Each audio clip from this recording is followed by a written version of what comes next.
Selamat pagi, puji dan syukur kepada Tuhan kita.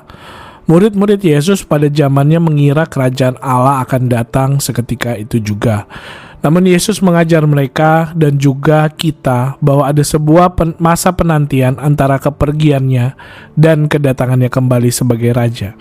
Pertanyaannya, apa yang bisa kita lakukan di masa penantian yang berharga ini?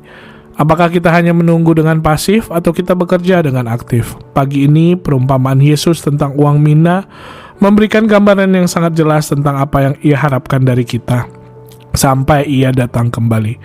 Mari kita siapkan hati untuk mendengar firman-Nya dari Lukas 19 ayatnya yang ke-11 sampai 27. Saya akan hanya membagikan dan membacakan bagian ayat 26 dan 27. Beginilah firman Tuhan. Jawabnya, Aku berkata kepadamu, setiap orang yang mempunyai, kepadanya akan diberi. Tetapi siapa yang tidak mempunyai, daripadanya akan diambil juga apa yang ada padanya.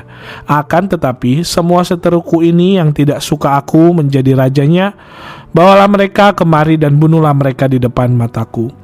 Bapak Ibu, gema kabar baik diambil dari santapan harian untuk hari Kamis tanggal 25 September berjudul Saling Memanfaatkan.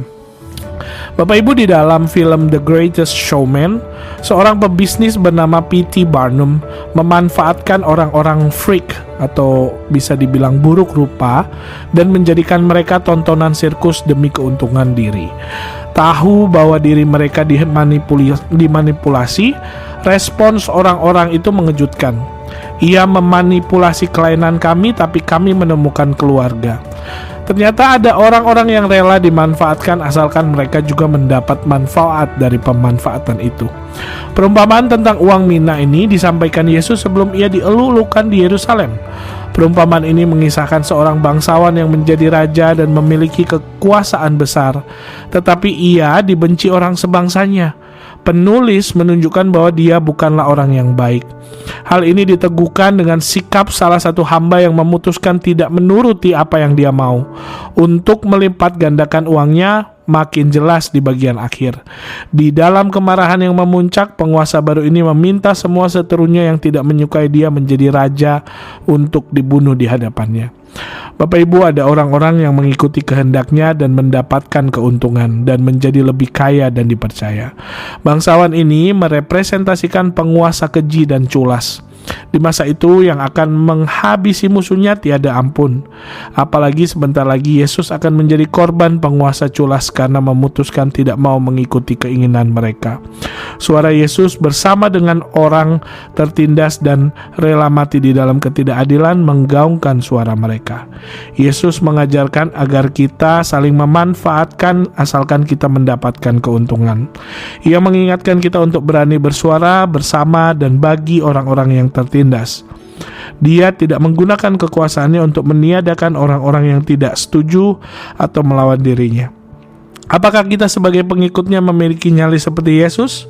Beranikah kita berhadapan dengan kekuasaan yang tidak adil dan rela menjadi tidak nyaman karena dia? Bapak Ibu, mari kita datang kepada Sang Tuhan yang telah mempercayakan hidup kita kepada kita. Tuhan Yesus, Tuhan dan Raja kami yang akan datang kembali. Kami bersyukur untuk firman-Mu yang pagi ini telah mengingatkan kami bahwa hidup yang kami jalani ini adalah sebuah kepercayaan yang sangat berharga dari-Mu. Engkau telah memberikan kami masing-masing mina kami, kehidupan kami, waktu kami, talenta kami, dan setiap kesempatan yang ada di hadapan kami. Ampuni kami Tuhan, untuk saat-saat di mana kami menjadi hamba yang tidak setia.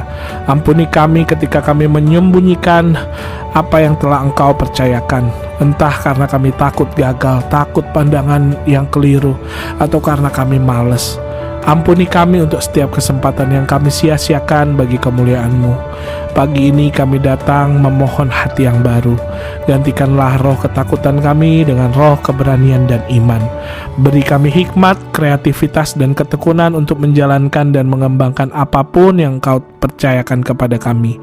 Sekecil apapun itu di mata kami, agar menghasilkan buah bagi kerajaan-Mu. Kami menyerahkan seluruh hidup dan masa depan kami ke dalam tangan-Mu. Di dalam nama Tuhan Yesus Kristus, Raja kami yang mulia, kami berdoa. Amin. Bapak Ibu, selamat menjalani hari. Tuhan Yesus memberkati.